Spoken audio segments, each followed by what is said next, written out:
aquí en Brinkman, como brinkmanense, por supuesto, como también toda la región, al tener una agencia de extensión del INTA.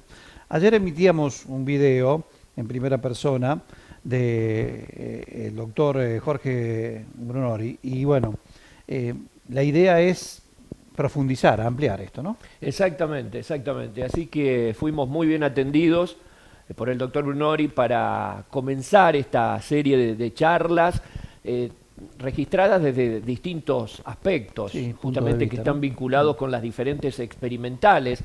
Y un poco el tema se dio en la experimental de Marcos Juárez, de donde partió un poco esta Sí, noticia, ¿no? partió por lo menos, no sé si, porque es todo mucho ruido Ujú. y mucha incertidumbre y poco claro, pero bueno, al menos desde el INTA Marco Juárez hicieron punta en difundir algo, ¿no? Así es. Bueno, por ello le vamos a agradecer al doctor Jorge Brunori que nos haya atendido. Hernán Coria, Rubén Dota lo saluda. ¿Cómo le va? ¿Cómo le va? Buen mediodía. Buen día, Hernán, Rubén, un gusto enorme estar con ustedes y bueno, y con toda esa querida audiencia de Brinkman, donde he tenido la suerte de ir varias veces a dar charla en mi especialidad, que es la producción de carne de cerdo, y siempre he sido muy bien atendido. Bueno, ¿qué nos puede contar acerca de esta situación de incertidumbre que se está viviendo y que nos tiene tan inquietos a todos? Bueno, como ustedes lo dijeron un poco en la presentación de la nota, ¿no? Un proceso que tiene bastante ruido y que ese ruido para nosotros empezó por allá a comienzo del año pasado, donde ya empezó a ser revisado el INTA. Parecía bueno, no, que íbamos a pasar el examen porque teníamos las cosas bien hechas, la administración, el manejo de los recursos patrimoniales y financieros, pero bueno, parece que no bastó y fueron avanzando en esta intención de reformar esta institución hasta que, bueno, hoy estamos en un proceso muy difícil donde ya, si bien el INTA había hecho un proceso de transformación y de adecuación del INTA endógeno, pedido por supuesto por el gobierno, por la autoridad del gobierno, eso fue prácticamente no escuchado y se avanzó con una reforma vía decreto que estamos esperando que salga, pero que uno más o menos sabe el contenido que tiene, que bueno, que lo elaboran desde las autoridades del gobierno, de la Secretaría de Agricultura y Ganadería, y que es bastante preocupante, ¿no? Porque tiene, entre otras cosas, la pérdida de la autarquía del INTA, el cambio del consejo directivo del INTA, que es el órgano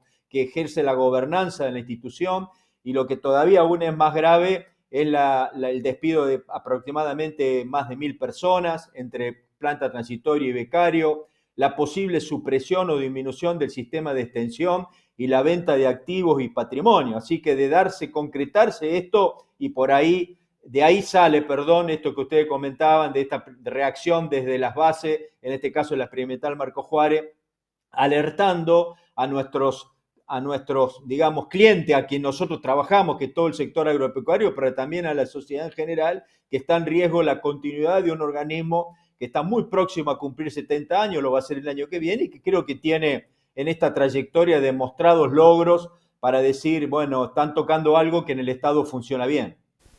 No, y aparte, algo que es ultra recontra comprobado, ya casi con 70 años, de lo que aportó el INTA y la creación de la tecnología, el crecimiento del campo, yo lo puedo decir, compararlo, conociendo y teniendo familia de campo, ¿no? Se salió de la época del oscurantismo del campo y a lo que es la época moderna, digo, ¿no? De tener, para hacer una comparación, de estar alumbrado con vela a tener energía eléctrica en este sentido, en todo lo que le aportó el crecimiento y también la innovación del INTA con las investigaciones, ¿no? Al campo. No cabe ninguna duda, Hernán, y ustedes tienen una agencia ahí que es una de los íconos del desarrollo agropecuario de la región. Y bueno, y las dos experimentales que tiene Córdoba. El INTA ha hecho aportes. Mira, hay un trabajo que dice, económico, que dice que por cada peso que el Estado invirtió en el INTA le retornan a la Argentina 11 pesos. Por lo tanto, eso demuestra en número, tanto que le gusta hacer número al gobierno actual, los beneficios del aporte que se hace en una institución como el INTA. Y no mencionar los logros tendríamos que estar un buen rato, y creo que toda la gente, nosotros somos comunidad del campo, conoce la cuantía y los logros del INTA, pero entre otras cosas, decir, por ejemplo, que en la experimental de Marco Juárez hace muchas décadas atrás se empezó a probar una semillita que nadie conocía hasta ese momento y que era la soja.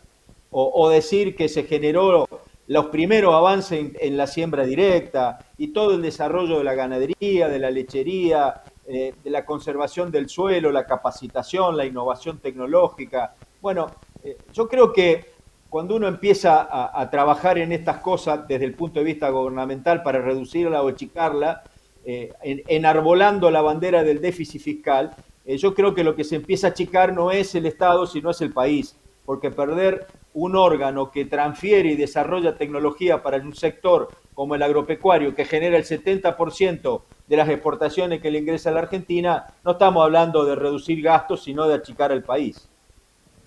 Jorge, le quería consultar si ya no hubo algún intento en el comienzo de lo que es el actual gobierno, ¿no? Dejando de lado como decíamos, ¿no? Todas las cuestiones políticas, pero ya hubo un intento donde bueno, se había nombrado a una autoridad a nivel nacional que era de Córdoba, representando justamente a la institución, y que después dio un paso al costado. ¿Ese podría haber sido el detonante o el cambio que se produjo?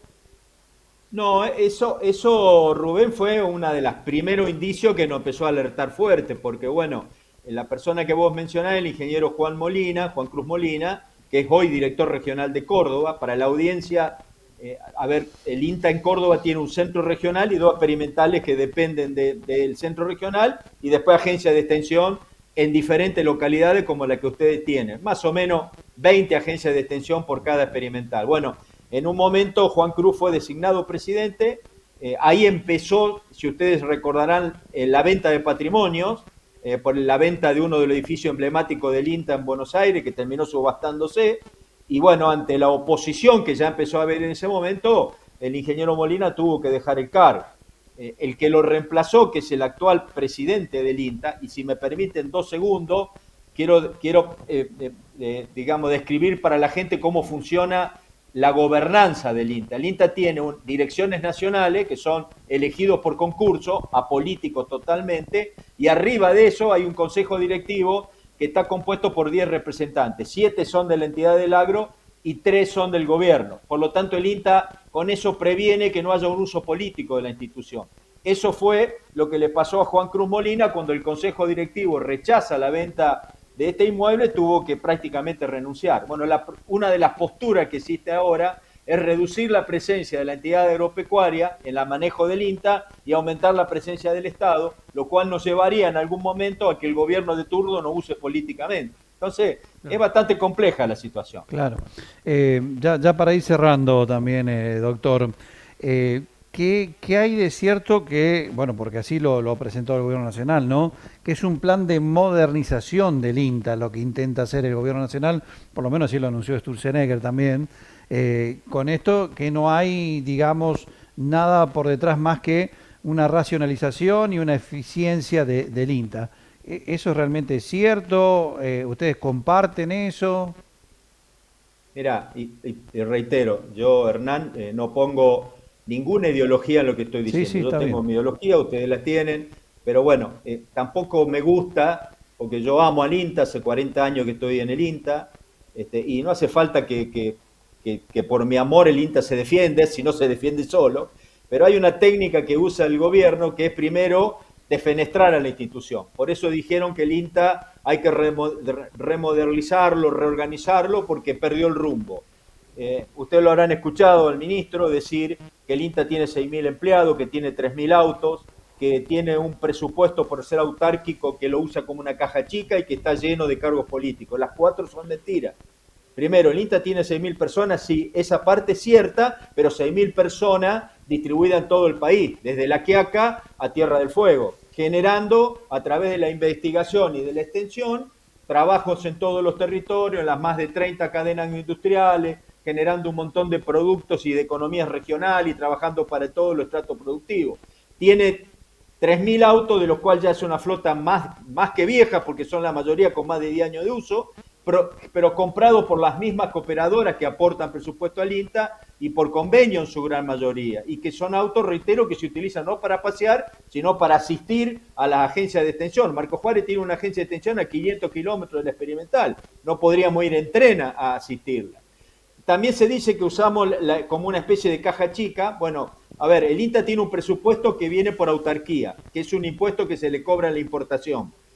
Al INTA le corresponderían figurativamente, para que ustedes lo entiendan, 10 pesos, nos dan 2 y 8 se queda el Estado. Entonces, sin ninguna duda que el INTA, y eso está pedido por los gobiernos de turno, sale a hacer convenio con empresas, generar investigación para tener recursos y utiliza sus campos para generar recursos y que no tenemos a través del Estado.